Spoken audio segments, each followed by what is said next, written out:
presente. Chamo, então, para fazer uso da palavra, o senhor Luciano Alencar da Cunha, que vai falar em nome da Federação Espírita Brasileira.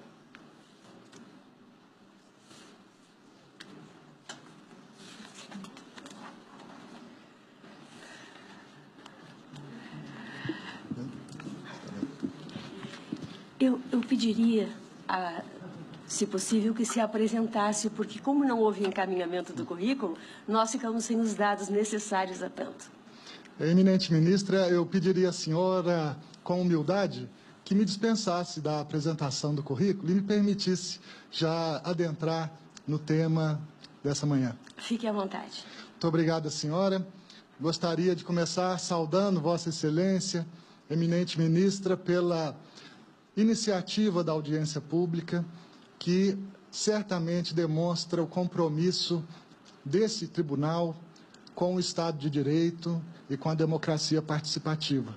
Na pessoa de Vossa Excelência, eu saúdo todos os ministros, o representante do Ministério Público Federal, da Advocacia Geral da União, as senhoras e os senhores aqui presentes, aqueles que nos acompanham através dos multimeios, nas diversas dimensões e expressões da vida humana. E eu começo, ministra, após esse agradecimento, dizendo que aqui falo em nome da Federação Espírita Brasileira, presente em nossa sociedade desde 1884, contribuindo para que nós tenhamos, acima de tudo, uma nação pautada na fraternidade. Nós acreditamos que a solução de todos os problemas humanos dependem de dois fatores principais: o amor e a educação. Nós aqui não somos contrários a ninguém. Nós precisamos de conversar para construirmos os consensos possíveis na sociedade democrática, respeitando as diferenças e, acima de tudo, lembrando que é a tolerância o mecanismo que nos aproxima enquanto mentes e enquanto corações. A Federação Espírita Brasileira não vem aqui para polarizar, para criar embates, para mostrar pontos de vistas aparentemente inconciliáveis. Não, ministra, ao contrário. Nós viemos aqui trazer a bandeira da paz, a bandeira da união, da concórdia, do entendimento. E esse entendimento só é possível quando nós fazemos isso que a senhora hoje nos dá a oportunidade, através, então, do diálogo. Nós gostaríamos de lembrar que o preâmbulo da Constituição Federal de 1988, embora não seja considerado essencialmente normativo, ele é principiológico, axiológico, e Deus está lá. Dizem os nossos constituintes de 88 que sob a proteção de Deus, a Constituição estava sendo edificada. Então, ministra, eu evoco aqui a proteção de Deus para todos nós, que nós possamos aqui construir a paz. E a paz do mundo começa em cada um de nós. Eu só vou ter paz se você tiver paz. Nós somos seres interdependentes. A paz social é fruto da paz individual, do consenso, da humanidade, sem polarização. Eu lembro, ministra, aqui um importante, um eminente membro que passou por essa casa, o professor Eros Grau, que nos dá uma lição que eu reputo imorredoura, e peço a ele licença para usar aqui as palavras dele, quando ele nos diz que o papel da magistratura é dizer a jurisprudência, jurisdireito. Prudência é a forma de lidar e interpretar o direito, porque uma decisão dessa Suprema Corte repercute no Brasil inteiro e atinge milhões de pessoas que já existem e milhões de pessoas que estão por existir. Pessoas potenciais. Por isso, eu evoco aqui a jurisprudência que certamente os senhores têm em demasia. Mas lhes digo que a solução legislativa, a interpretação legislativa, já está posta. E posta após a Constituição de 1988, em diversos ordenamentos. Nós sabemos que o direito é um sistema, e nesse sistema ele tem princípios, ele tem valores que criam as normas. E, portanto, nós não podemos interpretar o Código Penal isoladamente, ou o Código Civil isoladamente, as leis infraconstitucionais, mas lá o legislador nos dá a dica da interpretação sistemática. E aí, como já foi lembrado aqui anteriormente, o legislador já apontou o caminho da interpretação. Porque a questão central, ministra, nos parece ser quando começa a proteção jurídica da vida humana.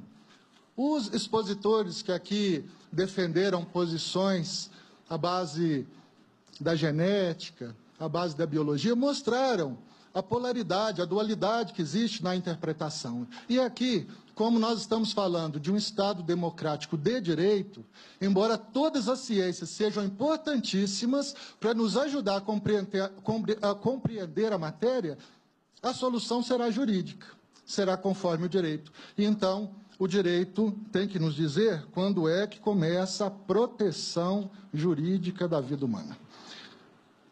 A referência que nós podemos citar constitucional está lá no artigo 5º, que já foi aqui até lido, acerca da inviolabilidade do direito da vida. E nós temos lá também um outro artigo, também já lido por um dos nossos antecessores, onde diz que no Código Civil, no artigo 2º, nós temos a personalidade civil começando a partir da vida, mas nós temos a salvo, desde a concepção, os direitos do nascituro. Então, nascituro precisa de ser um conceito entendido, trabalhado, e eu ainda não vi aqui um aprofundamento na análise desse termo jurídico chamado nascituro. E eu gostaria de evocar aqui a lição de um dos maiores juristas brasileiros, Teixeira de Freitas, que nos diz que o nascituro é um ente capaz de ter e de exercer direitos através dos seus representantes. Em outras palavras, nós estamos falando aqui na dicção de Teixeira de Freitas, no direito a nascer, no direito a viver. A Constituição Federal, no seu artigo 227, diz que é dever da família, da sociedade e do Estado assegurar à criança o direito à vida. E, portanto, então, o texto vai se repetindo. Lá no artigo 226, parágrafo 7º da mesma Constituição, diz que compete ao Estado promover, propiciar recursos educacionais e científicos para o exercício desses direitos relacionados à vida. E ainda o parágrafo 8º nos diz que cabe ao Estado coibir a violência no âmbito das relações familiares e todo tipo de violência. Ainda mais, Excelência, no artigo 227 da mesma Constituição, a Constituição nos diz que é dever a proteção dos processos ecológicos essenciais, incluindo a fauna e a flora. É por demais conhecido que na legislação do direito ambiental se protegem os ovos das tartarugas marinhas, os ovos das ararinhas azuis, os ovos dos peixes na época da piracema. E se a fauna é protegida, eu lhes pergunto, por que a vida humana, o zigoto, não será? E aqui eu evoco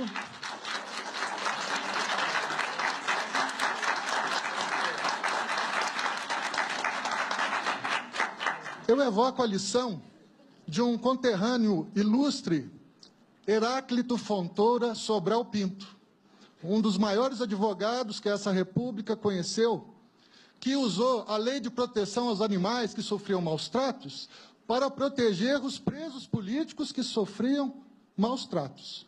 Então, com toda a vênia Sobral Pinto, nós evocamos o direito ambiental brasileiro de proteção à fauna para proteger os ovos dos homens, os ovos que garantem a continuação da humanidade. A interpretação de uma norma constitucional, ela tem que ser aplicada ao caso concreto.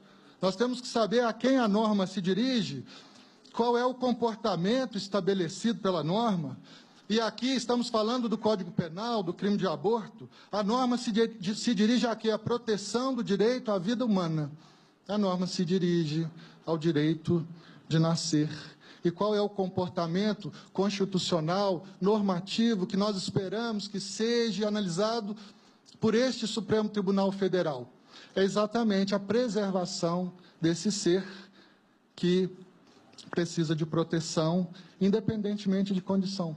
Se a vida é intra ou se é extra-uterina, se ela tem um termo inicial ou final, se ela tem distinção de qualquer natureza, se tem qualificação, se ela foi planejada, se não foi. O Constituinte diz simplesmente vida. E se há vida, é necessário nós preservarmos a vida. E eu não digo isso sozinho. Falo aqui em nome de milhões de pessoas que pensam assim. Mas eu gostaria de evocar uma só. O professor Alexandre de Moraes, hoje conduzido a ministro desta casa, constitucionalista, que ainda muito tempo antes de vir para essa corte, nos dá uma lição para que nós possamos entender, esclarecer isso. E aonde eu penso da obra dele, Direito Constitucional, apenas uma frase. Ele diz assim: a Constituição, é importante ressaltar, protege a vida de forma geral, inclusive a uterina, pois a gestação gera um tertium, uma existência distinta da mãe, apesar de alojada em seu ventre. Ele está usando aqui um termo em latim que significa terceiro. O que o professor Alexandre de Moraes nos diz? Que nós precisamos de entender, para equacionar esse problema, que há 3 sujeitos ou 3 entes que têm o direito preservado. O direito das mães, que é inegável. As mulheres, as mães, têm todo o nosso respeito, têm todo o nosso carinho. Nós amamos vocês, mães, e respeitamos vocês. Tem o direito dos pais, que aqui eu vi só pontualmente referenciados. O pai também tem o direito de participar das decisões, porque se ele teve o direito de participar do ato que deu origem ao humano, ele participou do ato sexual que deu origem ao humano, então ele deveria ser ouvido. E será que os pais serão ouvidos? E existe o terceiro, que é o nascituro, que não é coisa, não é res. Ele é um ente que tem direitos a serem preservados. E então, chegamos na matéria penal. Muito tem se discutido, obviamente, por ser o objeto central dessa controvérsia, como lidar com essa situação do ponto de vista criminal, e não nos cabe aqui entrar nos detalhes de direito criminal, de direito penitenciário, devido à exiguidade do nosso tempo. Mas eu gostaria de evocar aqui uma lição dada por Chico Xavier, aonde ele escreve uma frase ditada por Emmanuel, onde ele diz que criminosos somos todos nós que ainda não fomos descobertos. Quem de nós nunca cometeu algum crime, algum delito? Criminosos somos todos nós que ainda não fomos descobertos, e por isso, ministra, nós precisamos de indulgência, nós precisamos de amor, de empatia, nós temos que nos colocar na pessoa que está sendo o objeto da nossa análise, ou o sujeito da nossa análise, e tratar essa pessoa com respeito. O nosso Código Penal prevê o aborto como crime contra a vida humana, porque ele preserva o direito a nascer. E na visão do Espiritismo, o professor Allan Kardec, codificador dessa doutrina filosófica, espiritual, ele trata da situação do ponto de vista do direito natural. E ele pergunta, qual é o primeiro direito natural dos homens, das pessoas humanas? E a resposta que ele obteve foi que o primeiro direito natural é o direito a viver. E é por isso que nós defendemos com ênfase o direito a viver desde a concepção. O próprio direito civil aponta nesse caminho. Tem no direito civil alimentos gravídicos. Quem é o sujeito que vai ser beneficiado com a pensão de alimentos a ser paga pelo pai? O nascituro. É possível, ministro, eu reconhecer a paternidade de um filho que ainda está sendo gerado, nascituro. Eu posso deixar para esse ente herança, legado, eu posso colocá-lo no meu testamento. Essa criança pode exercer a posse sobre as coisas através da sua mãe, através do seu representante legal. É possível ainda fazer doação e diversos outros direitos civis. Se ele não fosse um ente capaz de exercer direitos, não teria nenhum deles. E aí nós caímos na questão da saúde pública, das políticas públicas, daquilo que já foi dito aqui. E, mais uma vez, nós asseveramos que a legislação infraconstitucional já cuidou da matéria, como, por exemplo, no Estatuto da Criança e do Adolescente, que aponta a assistência às gestantes e às mães, que, inclusive, manifestem interesses de encaminhar os seus filhos para a adoção. Então, aqui nós estamos começando a propor uma conciliação, um consenso. Se a mãe ou se os processos, se as políticas públicas falharam no planejamento familiar, será que é possível encaminhar esses filhos para adoção? Diz a lei que sim. Existem milhares de pessoas no Brasil esperando para adotar uma criança. O fato é que, no direito natural, existe um instinto de sobrevivência, existe um instinto de conservação. Todo ser vivo quer viver. Eu não conheço, nunca vi, nunca li nenhum ser vivo que não queira viver. O nascituro também quer. Eu queria lembrar que aproximadamente a metade dos nascituros abortados são do gênero feminino. São mulheres. Essa autorização para matar matará mulheres indefesas no útero das suas mães, que são aquelas pessoas que deveriam protegê-las. O direito à vida é indisponível. Já se disse aqui que é um direito não absoluto. E, de fato, é. A Constituição diz que é possível matar se há guerra. E eu pergunto, senhora ministra, nós estamos em guerra? Os dados estatísticos são incertos. Já foi muito debatido aqui que não há consenso acerca dos dados. A descriminalização do aborto abre as portas para um mercado de aborto. E se a pessoa é processada criminalmente por aborto, via de regra não cabe a prisão preventiva. E se eventualmente condenado, a maioria dos criminalistas entende que cabe prisão domiciliar. Quem que vai decidir sobre isso? O Legislativo. Portanto, então, nós gostaríamos de propor aqui a construção de consensos progressivos. Planejamento familiar com métodos não abortivos. Políticas públicas de saúde da mulher, assistência à gestação, à maternidade, à primeira infância. O Estatuto da Primeira Infância já prevê isso. Nós queríamos propor, Excelência, a adoção, a facilitação dos mecanismos da adoção para acolher aquelas crianças que são frutos de gravidez indesejada. Quantos gênios da humanidade que nós temos notícia que só estão aqui porque não foram abortados?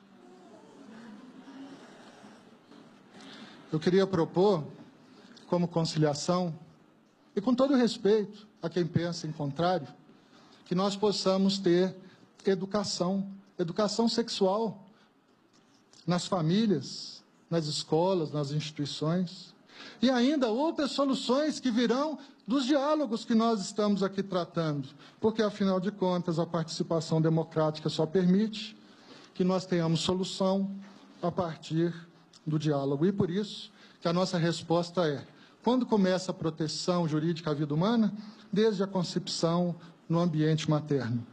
Que o Estado ele tem princípios, valores e normas que são históricas, e as ciências, como a genética, a própria psicanálise e inúmeras outras áreas do conhecimento humano, ela diz para nós que nós precisamos de preservar a vida desde o início, porque o primeiro direito natural de todos os homens é o direito a viver.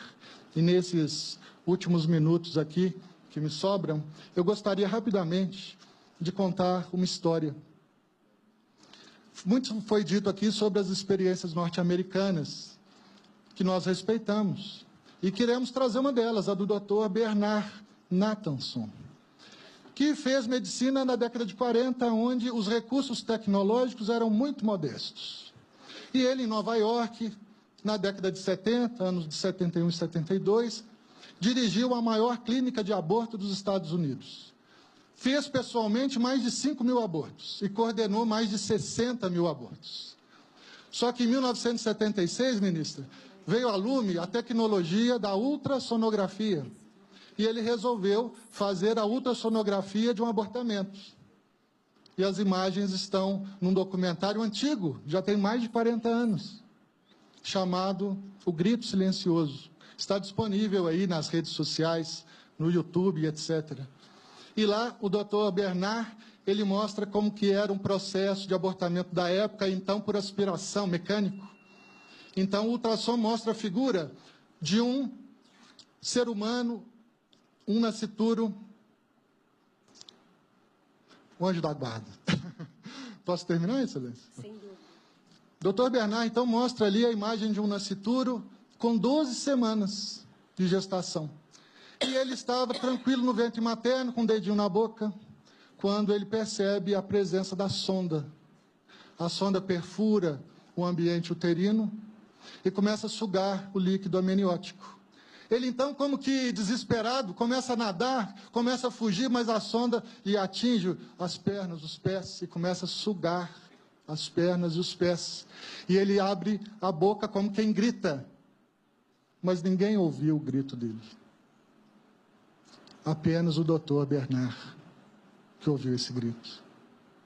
A sonda continuou sugando aquele corpinho, mãos, braços, tórax, e na hora de sugar a cabeça, ministra, a cabeça não passava na sonda.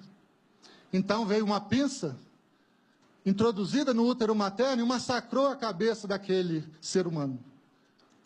E a sonda sugou o restante de vida que ali estava. Depois disso, o Dr. Bernard se tornou, cientificamente, com base numa experiência de 65 mil abortos, o maior defensor do nascituro na América do Norte. E é por essas razões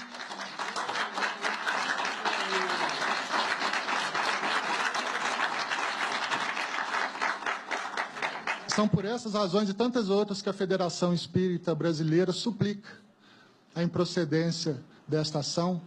E eu peço à senhora, mais uma vez, na sua generosidade, apenas fazer uma única colocação de natureza pessoal. Eu gostaria de agradecer aos meus pais, porque eles permitiram que eu nascesse e estivesse aqui para conversar com a senhora e com todos os presentes.